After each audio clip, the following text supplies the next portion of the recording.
There's a beautiful caterpillar in the Okefenokee swamp. It's called the Okefenokee Zaley. And I've been wanting to take its picture for years. Doug Tallamy is an entomologist. That means that he studies insects. And you can kind of understand his obsession with this caterpillar. It has a striking look, with black and white zebra stripes down its body and orange and black tiger stripes across. Well, you have to go to the Okefenokee swamp to find the Okefenokee Zaley, and it's on climbing fetterbush. Fetterbush is an evergreen shrub found in wet environments like the swamps of southern Georgia. In the springtime, it makes small flowers that look like pink, white, or red droplets. And it's a host plant to the Okefenokee Zaley. We drove down, went to the Okefenokee swamp, and I said, well, this will be easy. All I have to do is ask the rangers there, where's climbing fetterbush? Well, they never heard of it. They didn't know what it was. Nobody knew what climbing fetterbush was, so we had to kind of piece it together ourselves. Insects and plants depend on one another for survival.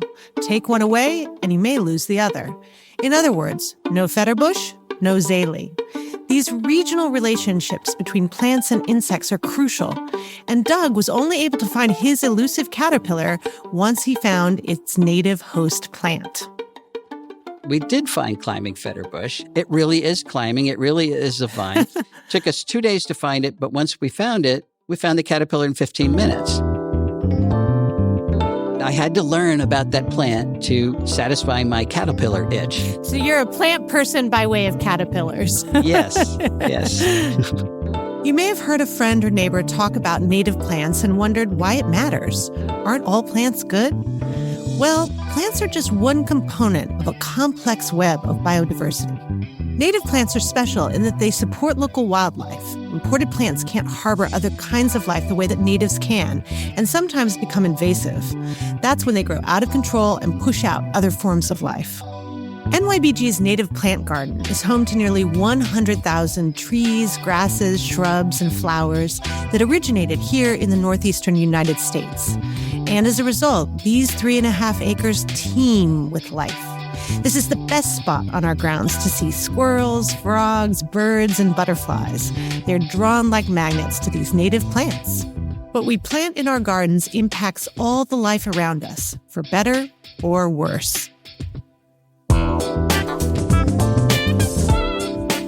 This is Plant People from NYBG. I'm your host, Jennifer Bernstein, CEO and the William C. Steer Senior President at the New York Botanical Garden. In this episode, we'll learn all about the importance of native plants and why the relationship between insects and plants is key. Well, Doug, welcome to Plant People. We're thrilled to have you on the podcast today. You began your career as an entomologist, which is someone who studies insects. What led you to that? And then what led you to plants? Well, I was born loving nature. I liked snakes and turtles, and I had snakes and turtles as pets. I knew nothing about insects until junior year college. I took a course in entomology at Allegheny College from Robert Bugbee. And if you're going to learn about entomology, Robert Bugbee is a good place to start. So I'd say so. That's quite a name. Yeah. So I went to graduate school in entomology and got very interested in behavior. So I would call myself a behavioral ecologist who works with insects. One of the things that you study in graduate school when you're an entomologist is plant-insect interactions. Plants and insects combined are the most numerous groups of organisms on the planet, and how they interact with each other determines an awful lot of other things in ecosystems. So we studied that for, 5, 6, 7 years. And I kind of tucked it away, didn't use it much. I got into interesting things like how insects take care of their young, how cucumber beetles choose their mates. They're interesting things, but nobody cares about them. I moved into conservation really when my wife and I bought a piece of property in southeast Pennsylvania. It was a farm that was broken up into 10-acre lots, and we got one of those lots. It was thoroughly invaded with Asian invasives. And I mean thoroughly, 10 acres of invasive vines and autumn olive and multiflora rose and bush honeysuckle and oriental bittersweet. So step one was to try to get rid of that stuff. But in the process, I realized, hey, our insects are not eating these plants. What does that do to the local food web? Of course, our North American insects are not adapted to eating Asian plants. They've never seen them before. That's what we learned in plant-insect interactions. So I didn't think this was news, but it turned out my colleagues really weren't thinking about that. We had talked about host plant specialization. A monarch is a specialist on milkweeds, but we had never talked about the impact of bringing in plants from other continents and how that would wreck those specialized relationships. And that was really the shift that pushed me toward food webs, toward the impact on birds. Turns out working on birds is good if you're going to talk to the public. Talking about saving caterpillars doesn't mean that much to the public, but they like birds. So then I called caterpillars bird food, and they like that too. That was what got me where I am today. I love that story, that journey of really looking around at your own land and having that be the starting point for a new chapter in your professional life and in your work as a conservationist. What were the lessons that you were drawing from your land, and how did it change over time? I know that you've stewarded it very carefully. It had been mowed for hay before we moved in. When you mow for hay in Southeast Pennsylvania, you're mowing the rootstocks of all those invasives. Very few native plants there. So step one was to remove the invasives, put in natives, or at least allow them to come in. So we actually planted very little. I planted a number of oaks because I had free acorns. You just find them. But we bought very few plants. But the blue jays planted, and the squirrels planted, and the wind planted, and the property grew back. We have gotten rid of the invasives. It's a constant battle. You always have to get the little guys that are coming in. But now when I work on the landscape, I do it with a chainsaw because we planted so much that I'm losing my light. And I found out the trees really grow. Those acorns I planted in the year 2000 are now about 60 feet tall. And I planted way too many of them. The interesting thing we've learned is that nature's really resilient. So this was a barren landscape loaded with non-native plants. We put the native plants back. We have recorded 62 species of birds that have bred on our 10 acres. Wow. And I use, as an index of the quality of the food web, I count the number of caterpillar species, actually just moth species on our property. And I've been doing it for 7 years, but I'm up to 1,267 species that are now making a living on our property because we put those plants back. So that's the lesson. The lesson is we really can restore nature pretty much anywhere. So it's way too early to give up. Let's put it that way. I know you started out thinking about insects, but I would call you now a plant person. Why are you a plant person, Doug? I am a plant person in that I appreciate the vital roles that plants play. And I truly didn't used to do that. Actually, people who studied moths and butterflies were much better botanists because they needed to know where the host plants were. But again, I was studying, how cucumber beetles choose their mates. All I needed was squash. So most entomologists know very little about plants, and I have expanded my knowledge that way. Yeah. So for our audience, most of whom aren't entomologists, can you talk a little bit about the evolutionary history between plants and insects and why that's important to our understanding of the ecosystem? Yeah, it's central to our understanding. Plants, of course, capture energy from the sun, and through photosynthesis, they turn it into food, and that's what they use to grow. They're not really anxious to share all that much food, so they protect their tissues, mostly from insects, but from vertebrates as well, with chemistry, nasty tasting chemicals, secondary metabolic compounds that make their leaves either bitter or downright toxic. All plants do that to a greater or lesser extent.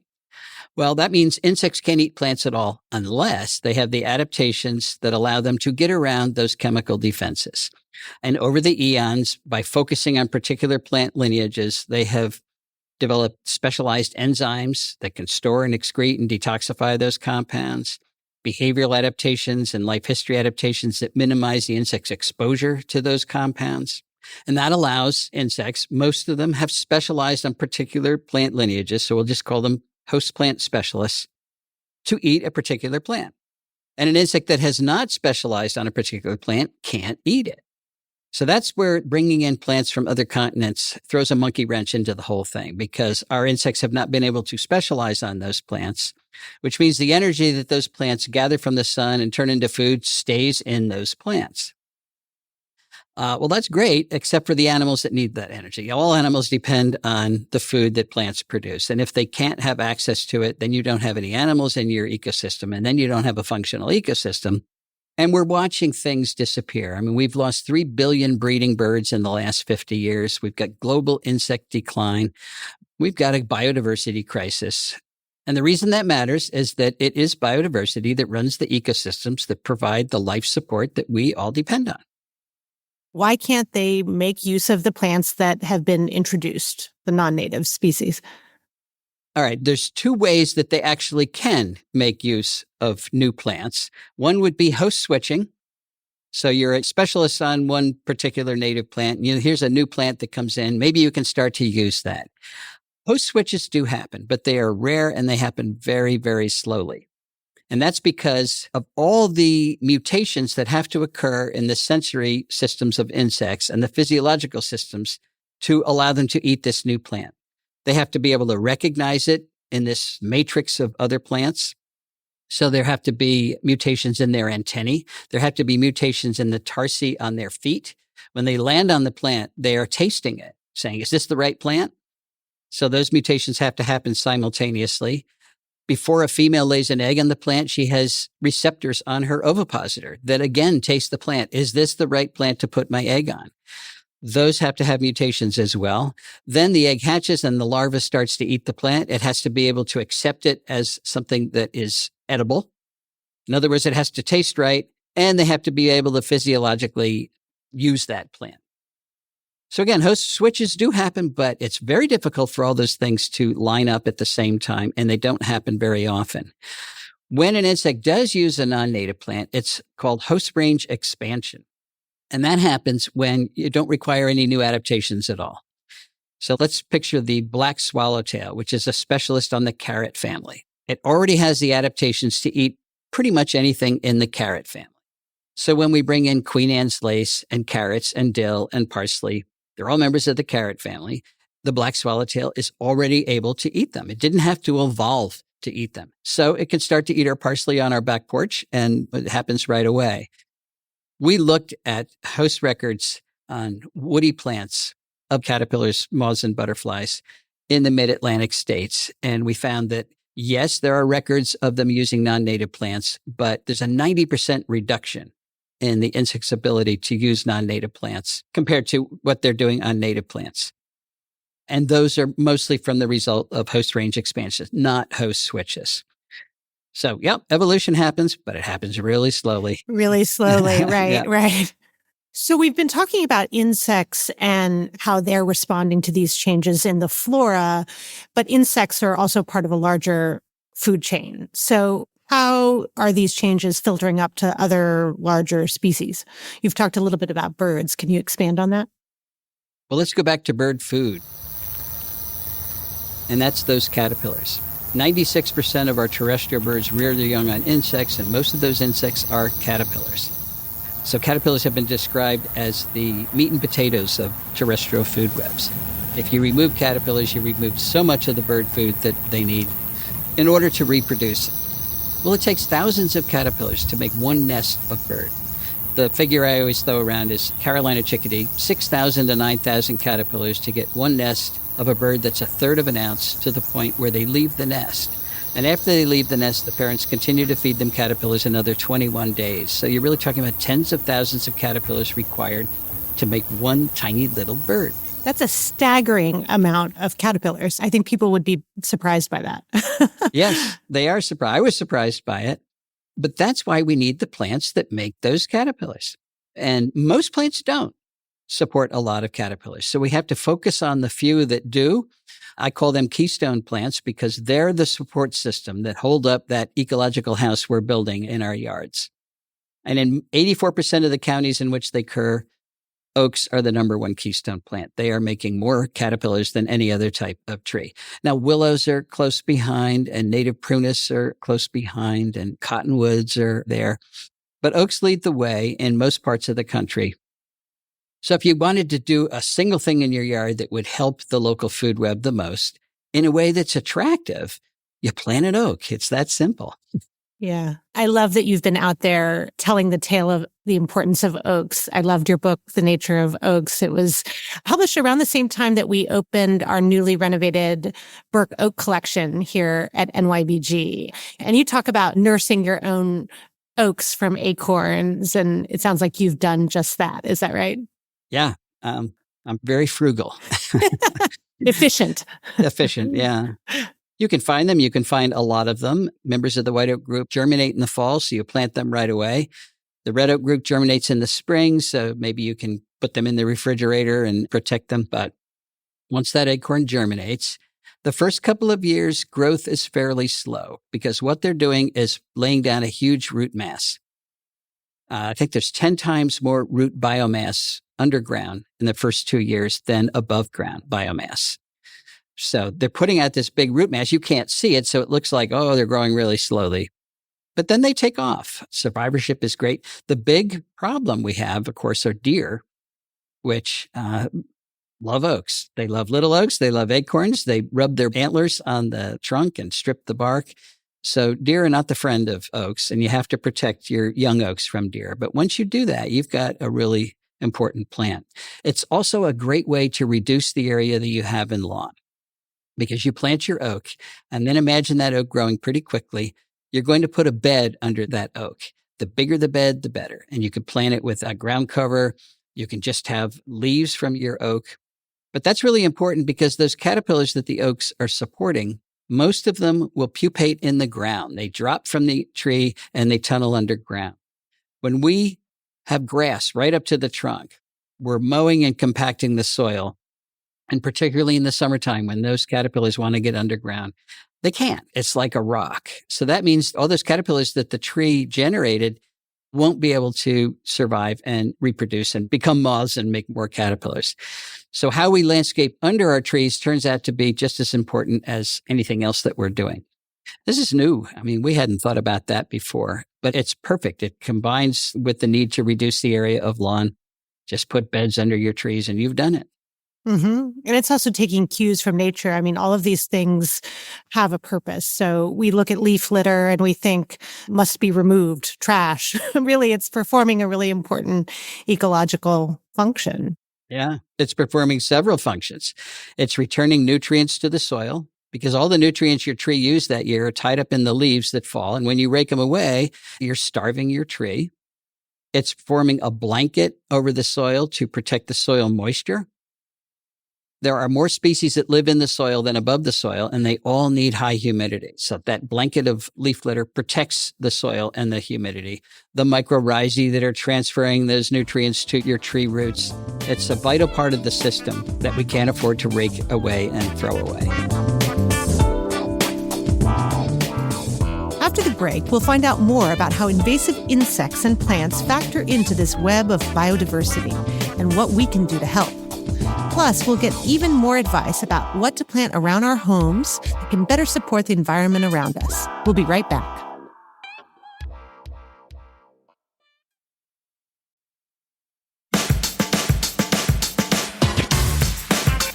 Welcome back to Plant People.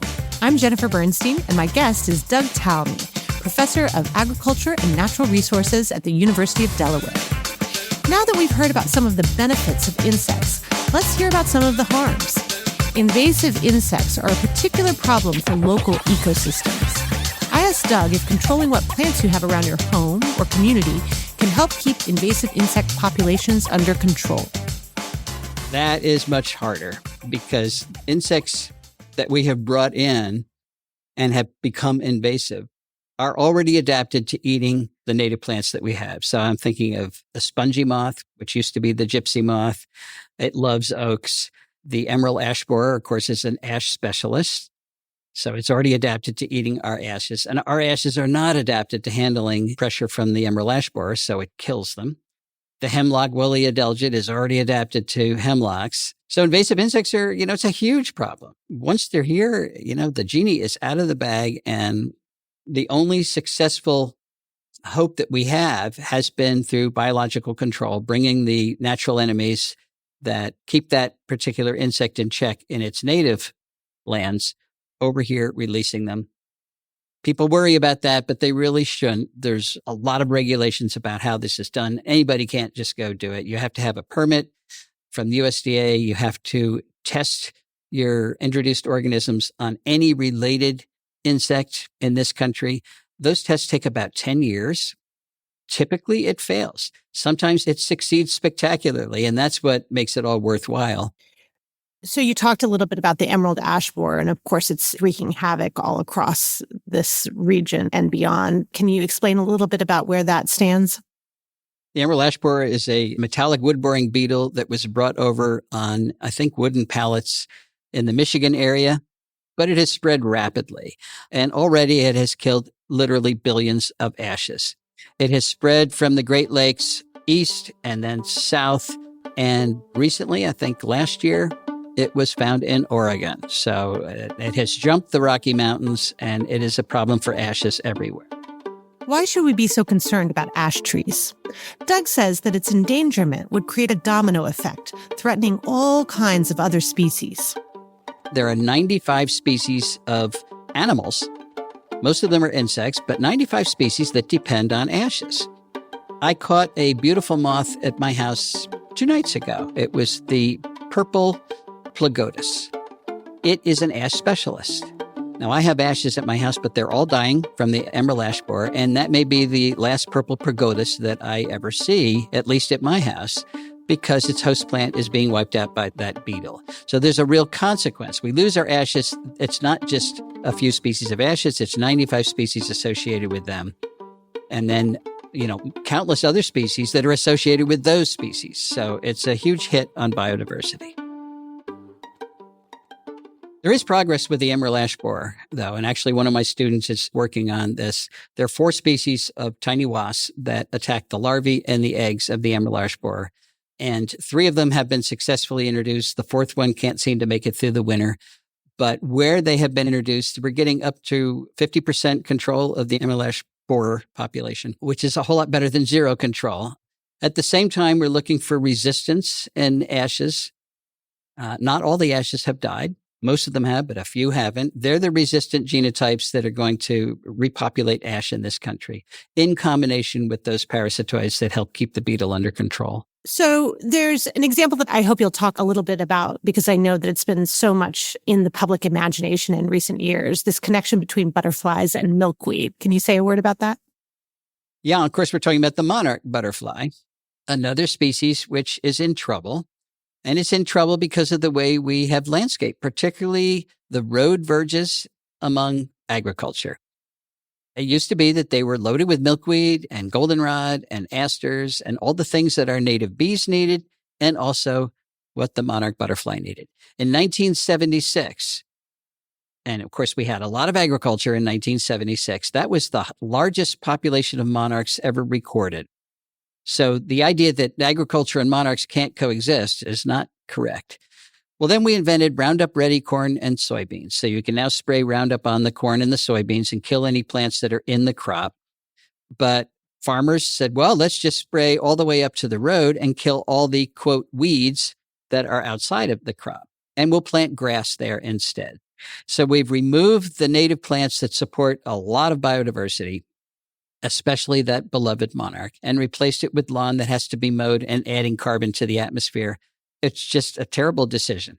The good news is we're realizing that and starting to put back they're mostly native prairie plants along roadsides, and that will help the monarch. Monarch butterflies are a perfect example of host plant specialization. They develop on milkweeds. No milkweeds, no monarchs. We've lost more than 90% of them. Mm-hmm.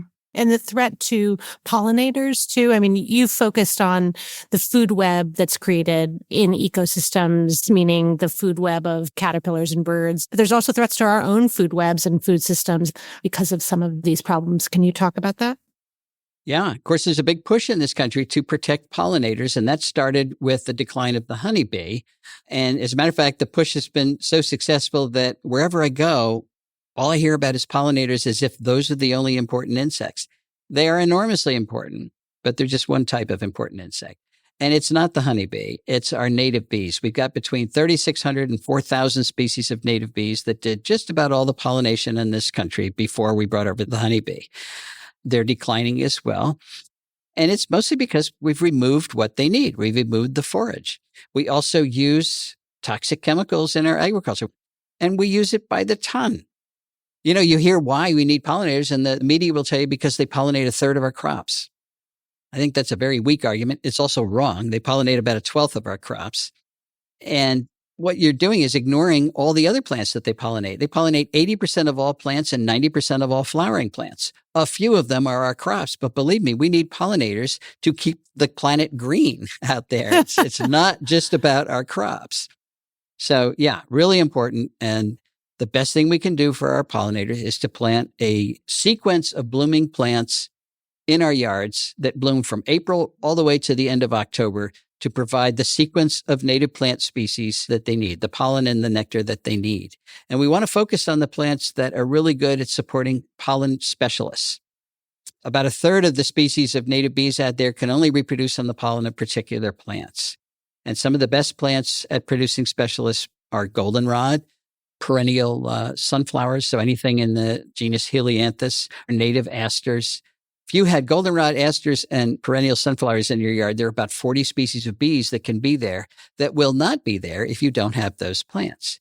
That's pollen specialization. So it's not that a zinnia can't support generalist pollinators. It can, but it won't support any of those specialist pollinators. So that's where those native plants come in, even for pollinators. Yeah. So you think about first the balance between native and non-native, and obviously the more native, the better. And then you think about what kinds of natives and the degree to which they can support these specialist pollinators and contribute to the flourishing of the native bee population. There's a lot to unpack, but that's what makes it fun, right? That's right. It's a new challenge for gardeners. It's not just which new cultivar can we try, which new species can we try to save? That seems to me a little more rewarding. When Doug isn't writing or teaching, he runs a nonprofit called Homegrown National Park. This is one of the largest cooperative conservation projects ever attempted. It's an organization where home gardeners and farmers alike can pledge to remove the invasive species around them and replace them with native plants. Its sole goal is to get the message that if you're going to own a piece of the earth, and I put own in quotes, you have the responsibility of taking care of the ecosystem on that property. So right away, that's a new concept to most people. Public awareness is important. If the public recognizes that plants are more than just decorations, they have critically important ecological roles that impact us directly, then they can realize plant choice matters. Nature's not just there for our entertainment. It is there to keep us alive on planet Earth, or at least that's what it does. And we've got to protect it, or we're going to lose those life support systems that we depend on. We've got 135 million acres of residential landscape in this country. 44 million of those are lawn. That's an area bigger than all of New England combined. And if you have a lawn the way you're supposed to have a lawn, the way the marketers tell you your lawn should be, it's an ecological dead zone. So I think about all the things lawns are not doing. They are not supporting pollinators. They are not supporting a viable food web. They're not sequestering carbon, and they're wrecking the watershed. We've got to turn the ecological dead zones that we've created because of these previous attitudes. We've got to turn that around so that everybody's property can be contributing to the local ecosystem in which it lies rather than detracting from it. So that transfers responsibility from a few conservation biologists and a few ecologists working at a national scale to a very local scale. Everybody is now a future of conservation. And that's the message of Homegrown National Park. We want people to go to our website and register their property on our biodiversity map, the location of their property, and then the amount of area they're pledging to become a good steward of. Maybe you really are going to reduce the area of lawn. Maybe you're going to plant that oak tree. Maybe you're going to put an aster in a flower pot. It doesn't matter how small it is. And it doesn't matter because we're trying to change the culture as much as we are trying to change the landscape. It is a huge challenge. There's no doubt. We've introduced more than 3,300 species of plants from other continents that have become established in this country. Many are serious invasives. One thing we can do, though, is stop selling them in our nurseries. That doesn't make a whole lot of sense. If everybody were to control the invasive plants on just their property, which sounds doable, we'd be 78% done in this country because 78% of the country is privately owned. 85% east of the Mississippi is privately owned. That's a huge first step, which is one step closer to getting control of invasives on these public spaces. I'm not talking about eradication. We're not going to eradicate these plants, but we can get them under control. We talk about right plant, right place as gardeners. And I think this is a sort of updated version of that. Right plant, right place, not just in terms of how well that plant will flourish, but how well that plant will contribute to the ecology. I think it's very empowering because so many of these environmental issues that we face are really overwhelming. And you don't really feel that you can make much of a difference as an individual, but this is a way in which you really can. To what extent do you think that access to the plant material is a barrier for gardeners wanting to make a difference? It's a big barrier right now. The demand for native plants exceeds the supply. So it is a barrier, but it's a temporary one. It's a business opportunity too. Nurserymen just want to sell plants. There's no contract that they sign. It has to be a plant from Asia or from South America. They'll go where the demand is. They'll go where the demand is. So if the public demands it, they will meet the supply. And I see it happening. More and more nurseries are carrying more and more native plants. There are issues of provenance. Native it's really a local term. A plant from Oregon is not native in New York, even though it can be grown there and shipped there. So we have to be a little careful about that. But I do see it happening in very positive ways. So the climate is shifting, and that's changing garden planting zones, and so many introduced species of plants are all around us. What makes a plant a native plant? How do you know that it's a native plant? A plant is a native plant when it acts like a native plant. You look at what it's doing in its native region. Where did it come from? What kind of insect populations is it supporting over there? Let's talk about Phragmites, which is highly invasive. It evolved in Europe, where it supports 175 species of insects. It was brought over here hundreds of years ago. It was packing in the earliest ships. So 300 years ago, 400 years ago, and they just threw the packing material out on the shore, and that's how Phragmites got here. Well, after all of that time, it still only supports 5 native insects, and it supported them right away. So that's a good example of host range expansion. Those 5 grass specialists were already adapted to using Phragmites, but nothing else has jumped over onto it in the last 300 or 400 years. So that's how slow adaptation happens. Is it acting like a native? No. And it's pushing out plants that have all of those adaptations that they built up over the eons. So you've replaced a diverse marshland community with a single species of a plant that supports very, very little. A lot of people, when they start out gardening, will begin with vegetable and herb gardens because there's a lot of joy that comes from that. You're gardening with maybe small children. Are there things that are better or worse to plant in a vegetable or herb garden? Well, our goals there are very different. We're growing food for ourselves. We are not trying to increase biodiversity in our vegetable garden because... Yeah, we don't want to share, actually. That's right. We don't want to share.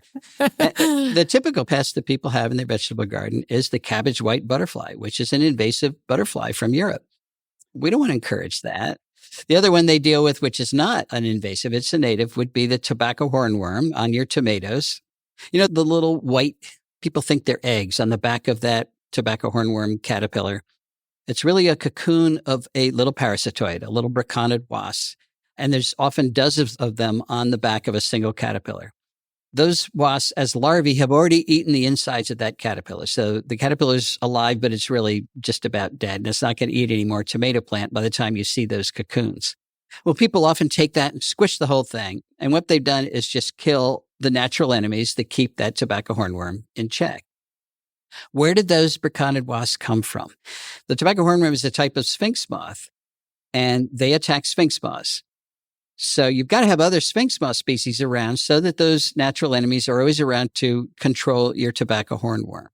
At our house, because of the native plants we have planted, I've recorded 17 species of sphinx moths. They all support that braconid, which means there's always a lot of natural enemies at our house ready to hit the tobacco hornworm when it comes. And it doesn't come very often, believe me. So most people have only tomatoes and just the tobacco hornworm with no other sphinx moths around. So they're lacking the diversity that helps them control natural enemies. So that's one reason to not replace your vegetable garden, but enhance the surrounding landscape with plants that will support other sphinx moths. So these things can go together. If you create a more biodiverse habitat in your home landscape, you can better support your growing of vegetables and tomatoes and all the things that people enjoy in the summer. Yes.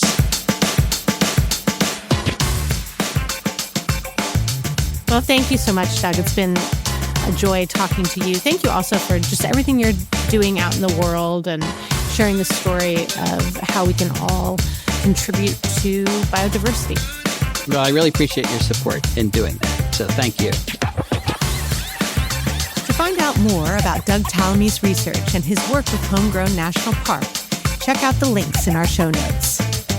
Next time on Plant People, food journalist Dan Saladino speaks to us about endangered edible plants, what it would mean to lose these species, and what we can do to prevent it.